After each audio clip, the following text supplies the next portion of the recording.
hello, and welcome to Memoirs of Successful Women. Today, I have the joy of introducing you to Dr. Carrie Graham, and we are going to be talking all things adult learning, which excites me because I previously had a Master's of Ed and was an educator myself, and so after meeting Dr. Carrie, I was just like, oh, that's so exciting to have another adult educator. So Dr. Carrie Graham is an adult learning expert and instructional design strategist. So she's taken it to a whole new level of what I used to do. With 25 years of experience strategically designing learning experiences that improve engagement, ensure information retention, and appropriate skill application. Her service-based clients are committed to providing quality content and skill development opportunities for adults. You know, we often talk about young learning and we want to have adult learning. We want to be constantly learning. And I've just been sharing with Dr. Carrie how I'm learning constantly, even changing my podcast from the way I did it before to do live streaming. You know, we're on a journey, aren't we? So welcome to the program, Carrie. I'm so much. Thank you. Thank you so much for having me. I'm excited to see where our conversation is going to go. And yes, the adult learning experience is so different than what we have all experienced as children. And, I'm here to share some insights about how to improve those outcomes that we're all searching for in our business. Exactly. Business and life, right? I just think it's that concept of lifelong learning and how it is so different from that childhood learning that we do. I'd love you to tap into that. Why are you passionate about adult learning? Let's just dive in there. Yeah. So like most people, I developed my interest because of an experience I had. And so multiple experiences as a healthcare provider early in my career, I was left with attending these annual trainings that left me without the information and without the skills that I paid and signed up to attend.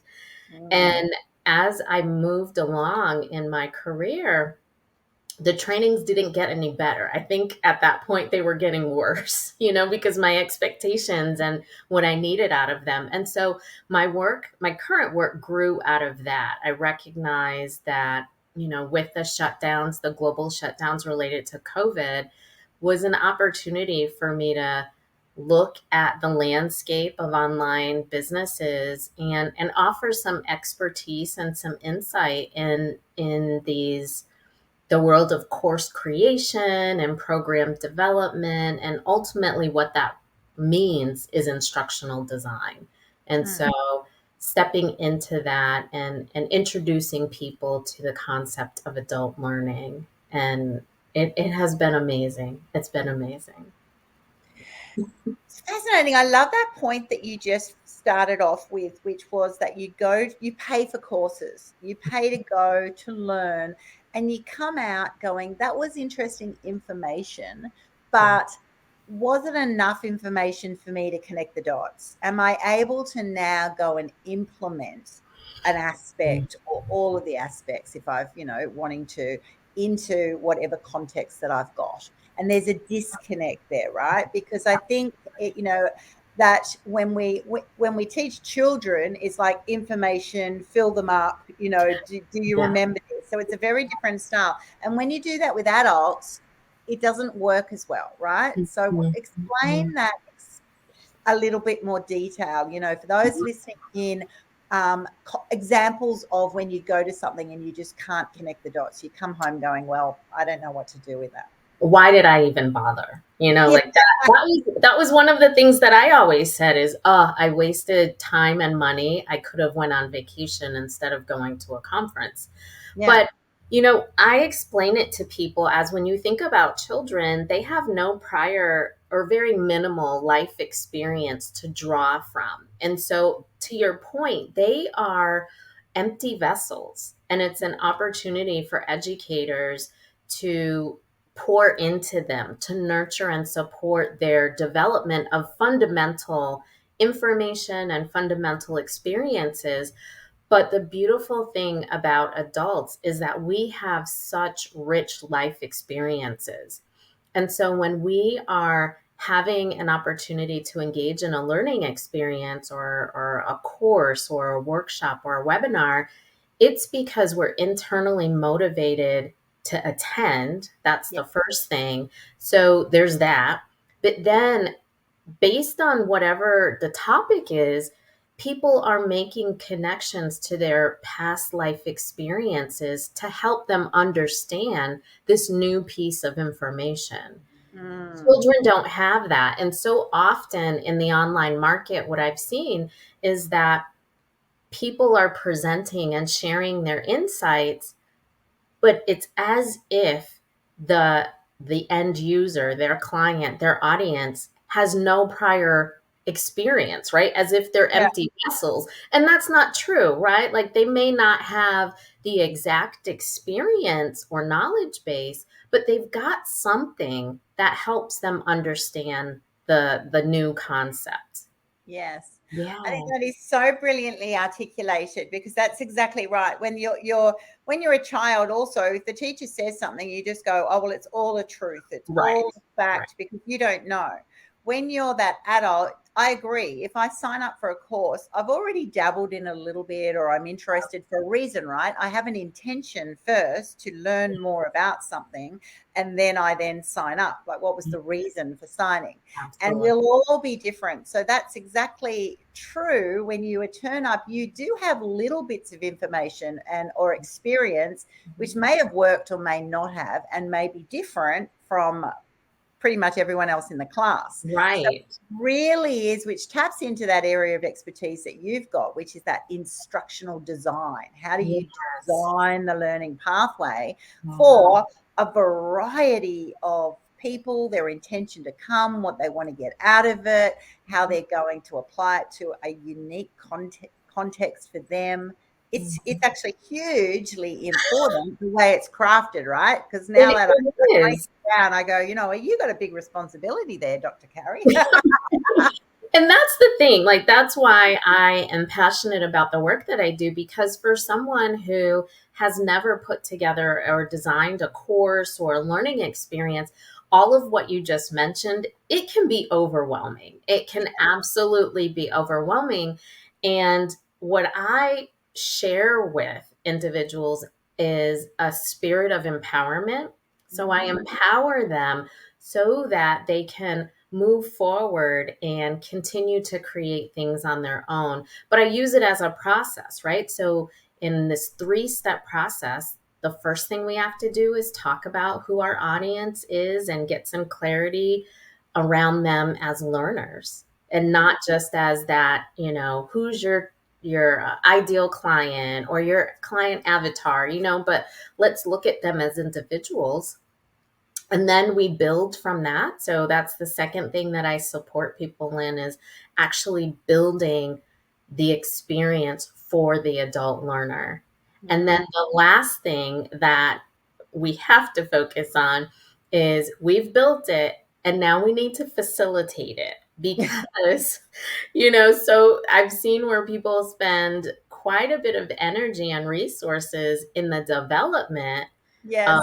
of something, and then they're left with, like, oh, I'll just wing it. Well, no, I mean, you have choice, and that's one, you could do that, but it's not effective and it's not sustainable. So that's the work that I do, is to help people regardless of where they are in the process, is let's be clear about who our audience is as learners. Let's build to support them, fill in the gaps, improve their information retention, and then facilitate the experience so that the learners actually apply it. Because that's how they come back to you, is when they can remember what you taught them and actually use that information.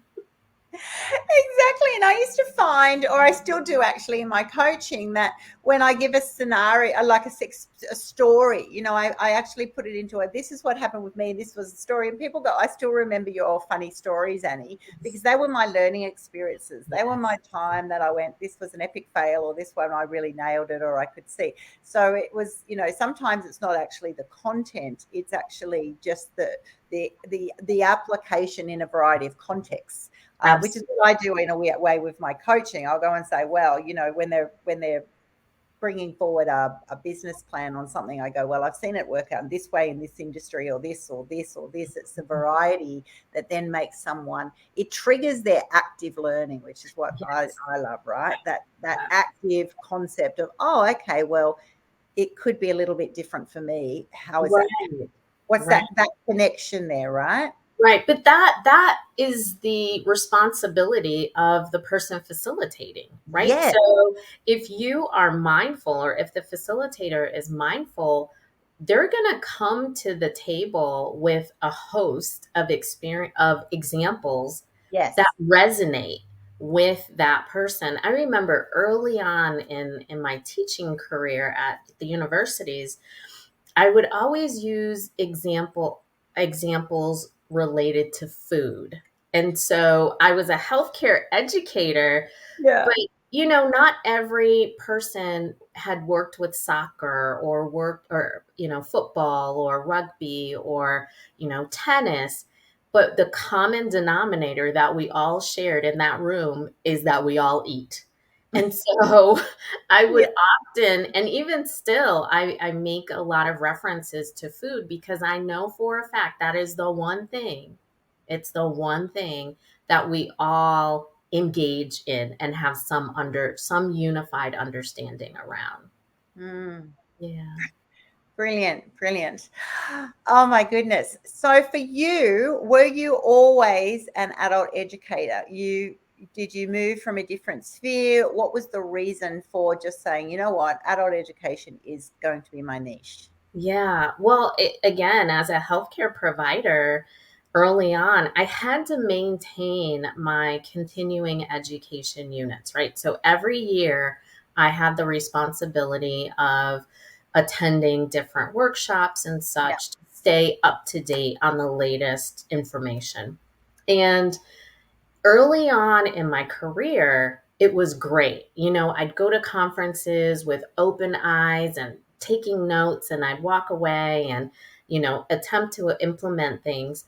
But as I became more seasoned, again, going back to more life experience, I would still go to these annual conferences, and I was like, this is ridiculous, and the information, there were multiple problems that I was struggling with. So whether it was the information was relevant to me, it wasn't conveyed in a way that I was able to retain it and then apply it. Yes. Or it was information that, was marketed as something that I could use, but unfortunately it was beyond what I was capable of using. So, for example, it would always be professional sports, right? Multi-million dollar organizations. And I'm working in a place that, we don't have those resources. So it was always this back and forth struggle with,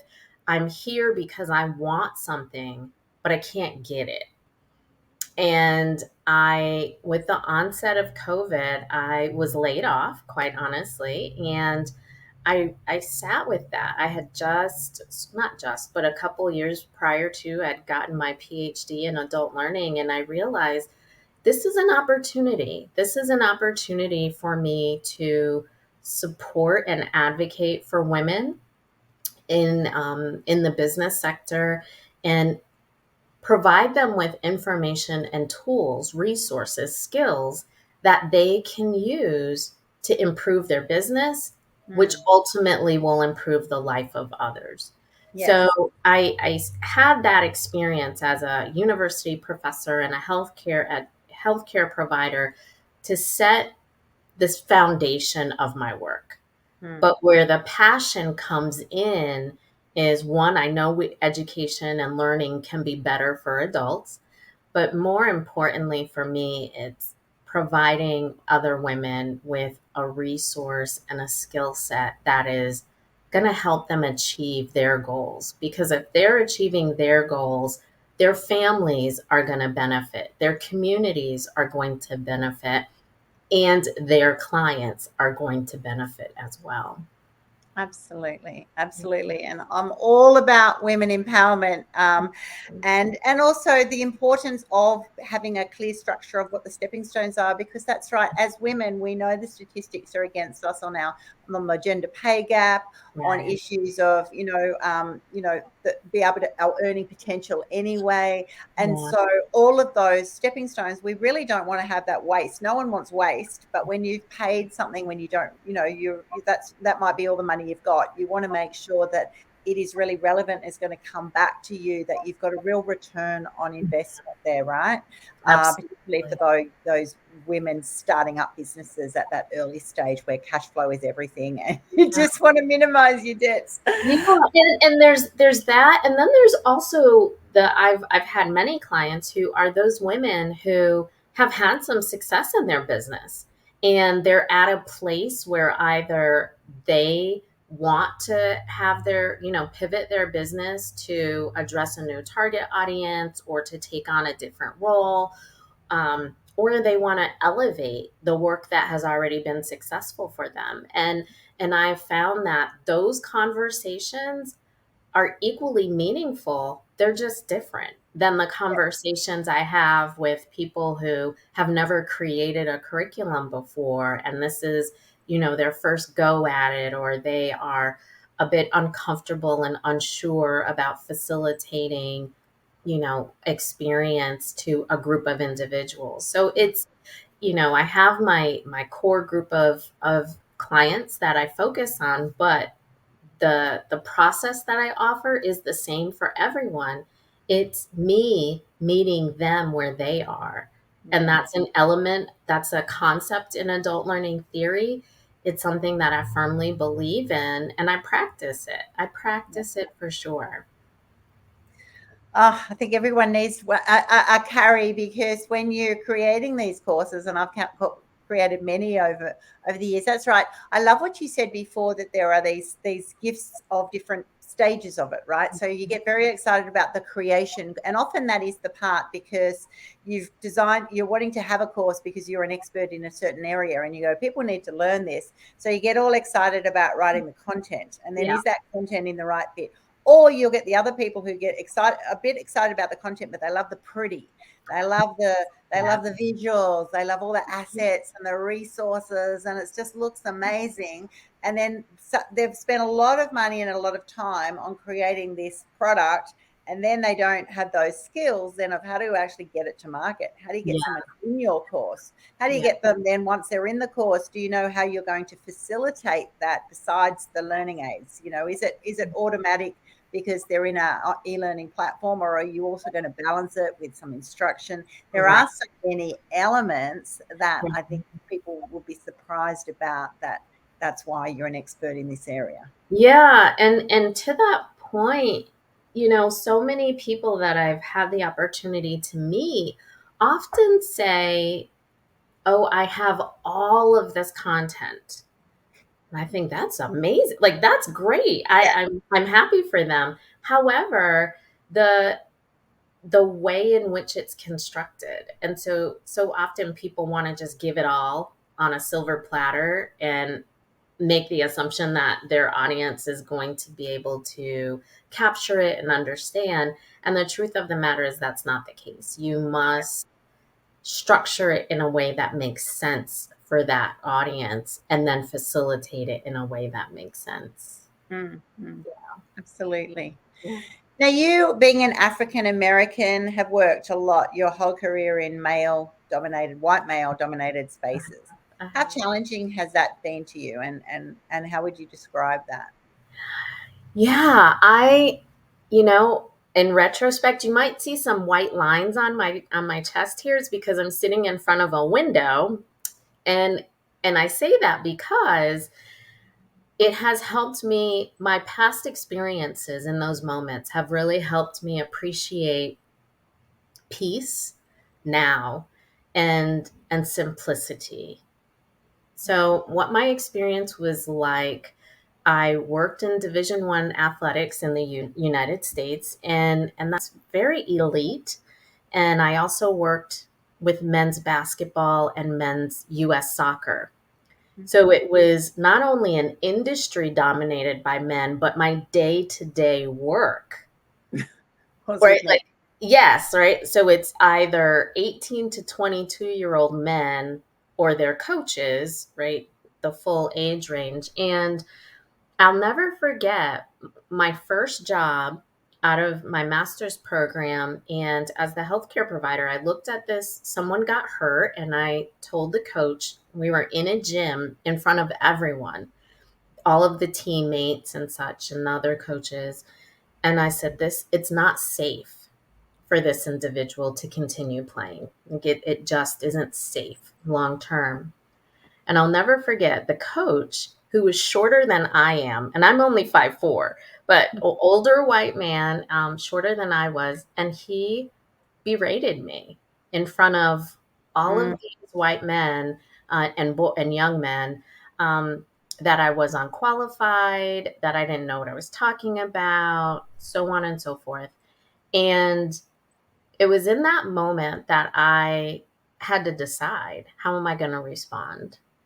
How mm, am I going to respond? And, my focus was the safety of this individual, right? Like the safety of the injured person. And yeah. so it's, that's has been something that's been with me in those moments, as I go to, what is my main purpose in this moment? And while these white men have demonstrated behavior and language that I didn't agree with throughout my career, what is my main purpose? And Mm, and always my purpose was to serve students, to serve clients, to serve patients. And that's where my focus has stayed. mm. Yeah. So it hasn't been easy. And I want to apologize. Like, the sun is setting. It's setting. It's so beautiful, but I'm going to kind of wiggle myself here to close the blinds. So I'm not like, You don't have stripes all over your forehead. Oh my goodness. okay, that's better, I think. Thank you. Thank you for sharing that. So is it the culture of is it the individual men that you worked with, do you think, on reflection, or is it the culture of society that gives men that sense of entitlement to berate a woman in a context like that? Yeah, I would, in my heart of hearts, I'm going to say it's the environment. Because I have had, there's one gentleman in particular. He was absolutely pivotal in the degree that I pursued for my PhD. And it was someone that I worked with but hadn't had a relationship with. And he said, let me buy you coffee, and offered some insight that was really helpful. And it totally changed my trajectory, which I am so thankful.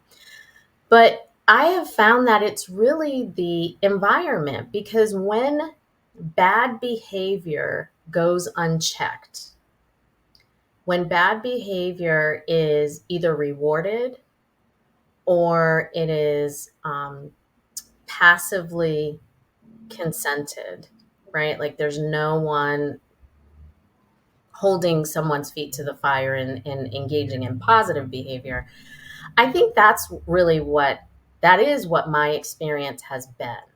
Mm, And that's, I think, is far more damaging than one individual who does not engage in positive behavior and treatment of others. So, mm, for example, and I'm sure many of the women and other individuals listening and watching can share in this experience. At a lot of the institutions that I've worked with, men would take an idea of mine or another woman's in the moment in a conference, and after I'll be very explicit. So I had offered an idea, Mm-hmm. and no, it was as if I had never spoken a word, right? It was sheer silence. And I've had a man literally repeat my exact words. Oh, that was a great idea, so and so. You hit the nail on the head. So that's an example. That's a very small example of how behavior, depending on what it is, it's rewarded Mm. or it's not addressed, as instead of saying, that's exactly what Carrie just said. Yeah. Let's, acknowledge that that was her idea. And so it's a lot of those types of, what many would identify as microaggressions that occur in the workplace. I think that's where the most damage happens because it's insidious, right? Like it's under the radar and it's easy to have happen. But Mm. it's a common experience, sadly. Mm. I think it is a common experience, sadly. But I think that's where I know in Australia at the moment they're having lots of advertisements on TV, which are funded by the government to actually say, when you see another man or they're even targeting, younger boys, teenage boys, treating someone poorly, having others say, hey, that's not okay. Actually intervening. So that's what I was trying to see if that was happening in the States as well, which I'm sure it is that it's not the isolated individual man who just decides Correct. to yell at a woman or be embarrassing or to puff out his chest and look at me. Right. It's actually the other people surrounding going, come on, mate, give her a Right. go at least, listen in, whatever. It's actually because the silence is actually allowing the behavior to be affirmed, right? Absolutely. So, Absolutely. yeah, I think that's definitely the what we need to do as a society. It's actually encouraging all of the wonderful people, which there are just like infinite amount, to actually just go, hey, you know what? Your one way of helping this situation is actually just to speak up or to be Absolutely. supportive of the person who's being treated badly. Yeah. Absolutely. And that's something that I can appreciate, that there's fear in that, of speaking up. I get that. However, I really want to invite people to weigh the damage, of speaking up versus not speaking up. Hmm. It's far more damaging long term to not say anything. Yes. Mhm. Yes. And Yeah. I know just from personal experience, and I'm sure everyone has had that moment going, I was upset about the one person who, embarrassed me or upset me, but I was more upset about everybody else not saying that that was not okay. I was actually more disappointed in them because and I probably in the context had more value on them. I Yeah. expected more of them. Yeah. So when people, it's kind of like in the spiritual world of saying, a sin of omission or commission, they Yes. don't, Yes. the omission actually is really powerfully impactful on people because you just go, wow, I expected my army to support me and they just left me dry, right? It's that Absolutely. feeling. And if you have that in society and then you have that in your businesses, then you can only go so far, and it creates a real ongoing definite damage in your mindset and the narrative that you give to yourself around your inner voice. Absolutely, absolutely. And I have to say, to that point, with the coach and early on in my career, so we had that moment, and later, a couple minutes later, both of the assistant coaches came up to me, apologized for the behavior of the head coach, and then the next day the head coach came back and apologized. And Okay. and so, I want to tell the full story, Yeah. but you're right. You're absolutely right. That the bystander, people can say, well, I'm just the bystander. I wasn't involved in the conversation, so I'm not going to say anything. No, it is omission, in fact, and it's not right. Like, quite Mm. simply, let's not even put fancy words on it. It's just not right. It's not kind. It is not gracious. I am a Christian, and it's not the Christian way. If we all took a moment to just say something to support others, Mm. that's it.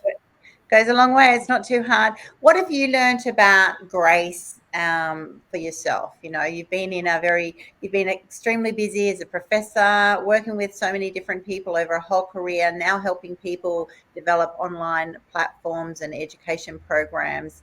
And you see a lot of stuff, right, that doesn't resonate with you, right? And so what have you learned about just having grace and forgiveness and understanding and appreciation that everyone's on their own Yeah. journey, right? Yeah. When I was growing up, I was an only child for 13 years, and my younger sister was born. But during that time, my mother used to always say two things: do your best, and if you have nothing nice to say, don't say anything at all. Right? Mm, Like, two things that most people get when they're growing up. Well, I did those and I believed those things, but as I got older, I continued to try to see the good in people. And, there are moments in my life where I've said, I kept trying to believe they, had good intentions, and over again they disappointed. But as I've gotten older, I've recognized that we are all flawed. We are mm, all flawed. And while it's easy to judge, it's easy to criticize, if I'm on the other side of that, I would hope and pray that others would offer some grace to me as well. And mm, so, when I take that position, it's a lot easier for me to see things, hear things that I don't agree with, and not discount them, but to at least offer a bit of grace to that person mm. in understanding why they are doing or saying whatever it is that they have. And sometimes I just ask questions like, well, what prompted that, right? For Yeah. some insight. Um, and I've had people, there've been some incidents, work related incidents, where people have come back to me and say, Carrie, I watched how you handled that situation, and you handled it with such grace. And those compliments are always kind, and I appreciate them, but the internal piece of me is like, I'm dying inside, like I just want to lash out. But to be reminded of that, to have someone acknowledge that, what you're going through is really challenging, but you're handling it with such grace, it's a reminder that no matter how hard and difficult things are for me, I can still walk with a sense of grace. I Mm. can be kind to others. I can be kind to myself, which I'm still working on. But yeah, grace is one of those things that once I realized the power that it has, I'm all for it. I'm all for it. We're all flawed people. We are all flawed people. And so a little bit goes a long way. We sure are. We are definitely all flawed in different ways, and we do have to learn to be kind on ourselves. And particularly, Mhm. I'm thinking someone like you who, has been an academic, is a professor, and is now, the career journey that you now do is everything is sort of dot point in ways of this is the way you create a program, this is the way you educate a program. Everything is very specific. And then but with that, you also, which is obviously your personality, your natural leaning, but with that will have to come a lot of grace and a lot of flexibility and a lot of kindness, because other people are going to be still on their journey, their way of approaching things. Yeah, and you asked what was it like for my journey, and I write about this on my website, is I never fit in, right? So being in school, elementary school, secondary school, and even in college, I was always the only face of color. And Wow. so I never felt like I fit in anywhere. And I know that, well, now I realize that I'm not the only person that feels like that, right? And so Yeah. even in my career, I had a very different perspective than many of my colleagues. My perspective didn't always fit. Mm. Um, and even in the marketplace now, I take a very different approach to consulting and instructional design, but I have confidence and I have peace that I do fit now, Mm. right? I fit in a sense that I don't have to fit. I just am, right? And Yeah. so when I meet people who, they're having a hard time articulating what it is that they want to do and who they want to serve, sometimes I found that that comes from them feeling like they don't fit and they're trying to mold themselves into what they think they should be. And I just say, no, no, no. You are the beautiful being that you are. So let's focus on that, Mm. period. Yeah. Absolutely, period, there, because that's it. In all of our modern learnings and understandings, and particularly in the space that I work in and on boards, you're wanting diversity. You're Yeah. wanting as much breadth. So when people think and I understandably, it's like something must be wrong with me. So I have to learn, I have to spend all this time to learn how to conform, to fit in, to be okay, to be accepted. Whereas actually, that is not, you're never going to become a white man, right? Right. Right. Like, no, that's the pain, that's the suffering, and it's understandable that Mhm. you go on that path. Many people go on that path, Yeah. but it's actually about getting the empowerment and that, comfort in their own self-worth, Yep. of saying, no, I need to show up more as Yep. myself, more of Dr. Carrie, more of her brains, more of her ideas, more of her personality, more of her ways, because that flavor is good if it's more mixed, right? If it's Right. diverse. So I think for me, it's like, yeah, that's right. I don't want, the idea that, I've got a couple of little granddaughters now, and those granddaughters, if you're sitting in a room and you don't, through your education, sort of in that classroom, see women in all spheres, all specters, all of all colors, of all, breadth of humanity in any role, any place, Yeah. then that's actually a disservice, because you're 50% of the world's population. So why aren't you represented there? So I Right. think it's such a great learning for those listening in, of going, yeah, that's what it feels like. It is really hard when you're not in that sector. And we've had pioneering women like yourself who have actually gone and said, wow, I was the only one. At least hopefully then there'll be, 5 and 10 and then hundreds, thousands, and the world does change. It does. It does. And you remind me of a moment. While I was teaching, I was pursuing my PhD and I had just defended my dissertation and I was finished. And so I went back to work because I had to fly to another state to for all of that. And I'm in this class of 30 undergraduate students, and there were three African American young women in the class. And before class even started, one says, like, just raised her hand. And I was like, what? Yeah, what's up? And she goes, can we call you Dr. Graham now? Because before it was Professor Graham. And Yeah. I was like, yes, you can call me Dr. Graham. And the three of them were like, the look on their face was of pure pride. And they actually approached me after class and said, we really appreciate you. We appreciate you being in class. We don't ever see anyone else that looks like us, and you look like us, and remind us of our family. And so there are moments when I understand the position that I'm in. Um, Mm. but again, with bringing more of myself, for me, it has also been a the experience of peeling away myself. So I'm bringing more, but it's peeling away this is the educator, this is the Yes.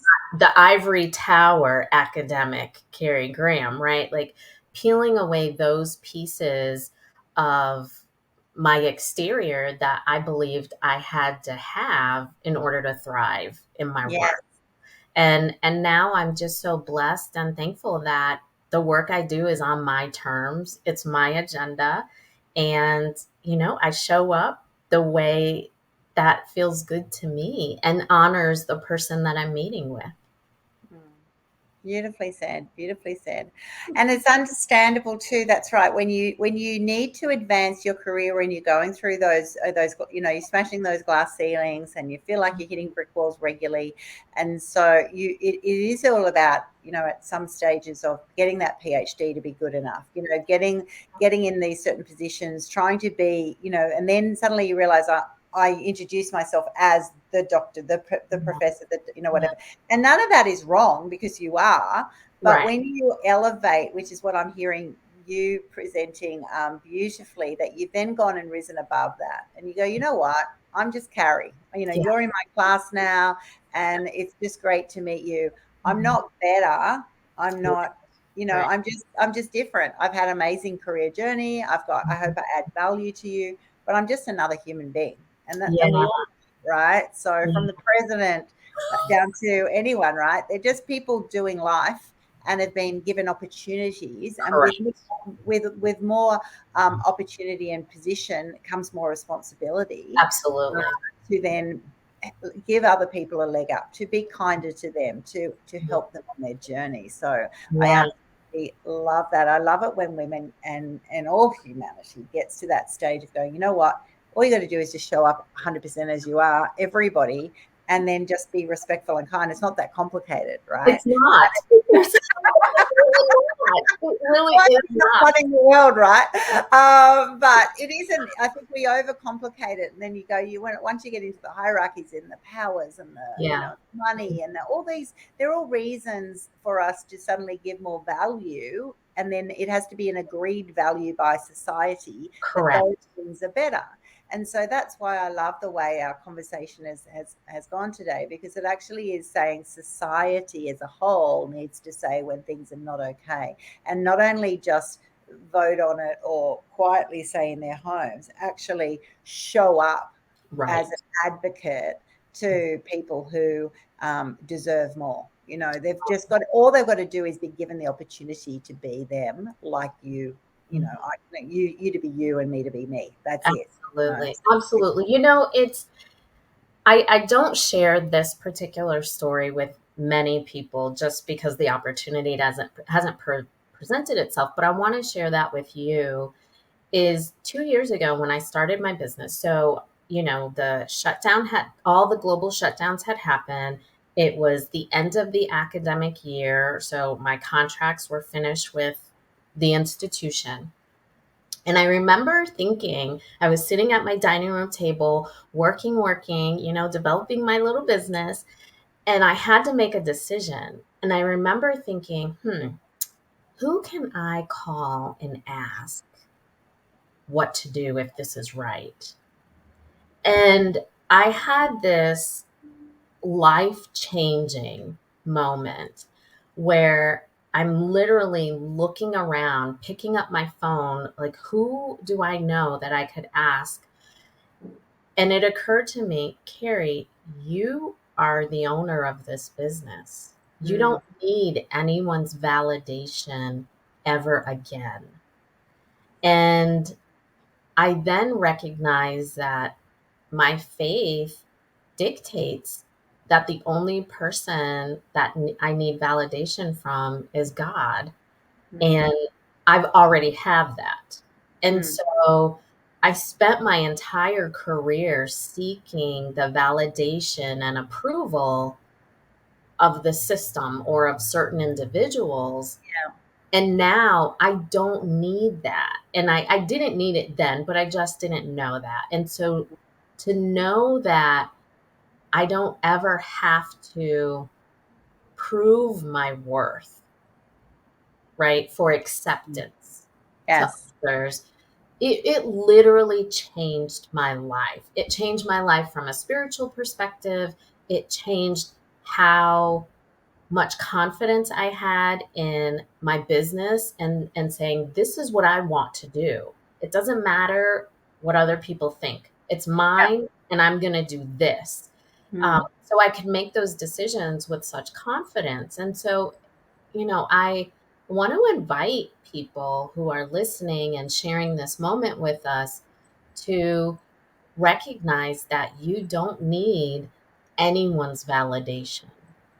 Mhm. As long as you value your own self, that's the validation that you need. And if you believe in a higher power, search and seek guidance from that, as it also is a source of validation. But outside of that, if we show, not just, but if we show up with Mhm. earnest as our own true selves, like that's where peace lies. That's um, where all the good stuff lies, in my opinion, right? So, like peace and joy, ease, all of it. All of it. It is an abundant, it's the gold nugget, right? It's Yeah, the rainbow at the end that you go, oh my gosh, once I'm actually in this place, everything becomes easier, yeah, everything's calmer, everything is more positive, because you're not striving so hard, you're not trying so hard all the time, and you're not responding to all of the unnecessary pressures that can come in, because you just go, I don't need to entertain them, so right, what a right. beautiful way to finish our discussion today, Dr. Carrie. I have absolutely loved our conversation. For Oh, those listening in, you're wanting to reach out and spend more time with Dr. Carrie, go to drcarriegraham.com. She'll mhm, be there to just chat to you, respond to you, help you on how to create programs. If you're an mhm. expert in your niche and you go, you know what, now is the time. I'm having a shift. I'm pivoting. Right. The life's changed. The world's changed. I actually want to challenge myself how to actually create a program or a learning opportunity for adult learners in your business, in Yeah, the whatever sphere, whatever sector you're in. She will show absolutely. you the elements of that and how to do that, so you don't get overwhelmed yourself, and you also don't overwhelm your learners, because your Yes. learners will know when you're overwhelmed, let me tell you. And we don't want that, with all areas of launching into new businesses, new opportunities, comes that sense of discomfort, right? And we want to learn to be comfortably uncomfortable Yes. until we've pushed through. And so that's why I love having people on my program who are experts in their field, because I can give you 100% assurance that if this is something that you're wanting to do, then Mhm. Dr. Graham would be absolutely perfect for Oh, you.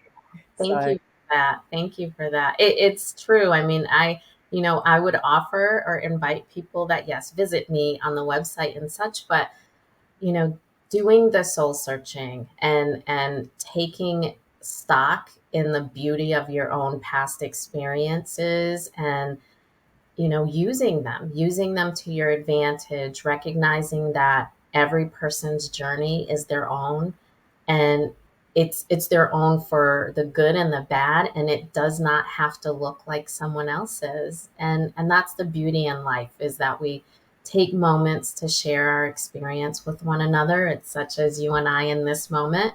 um, but then we're able to walk away knowing that we shared a moment in time, but you and I are not competing with one another, and we're not attempting to fill the other's shoes, but rather we are sharing in a moment of time. exactly. Beautifully said. Thank you so much for being on my program today. I thoroughly enjoyed it. For those of you listening in who might not know about my programs, obviously I am the CEO of the Women's Business Incubator and the Women's Business Tribe. The links are on the scroll, but if you're listening in on my audio platform, go to womensbizincubator.com or womensbiztribe.com. There you will find a whole range of my programs. I've got startup incubators, scale up incubators, how to dominate in business with a 7-figure mindset. I've got a life by design program, how to balance that busy world that you're entering. And we all have stages of transition, and we all go through stages and we go, I've forgotten who I am, or everything's just getting too overwhelming. And everyone is obviously invited for a free trial on my womensbiztribe.com. Come along and just listen into the webinars that I have, a global community of women just doing business and life their way, showing up unapologetically as their whole self, learning how to do that when they're getting challenged by it. They've got a tribe of people around the world who are actually here to be their cheerleaders and to be there in those times of growth that we all want to have. Lean in to the empowered future that you want to inherit. I look forward to seeing you online in my programs very, very soon. So thanks, Dr. Carrie. It's been awesome. And you have an awesome week, and keep just being you, right? Yes, absolutely. Absolutely. Thank you so much, Annie, for having me. It has been a wonderful, wonderful experience and conversation. Thank you.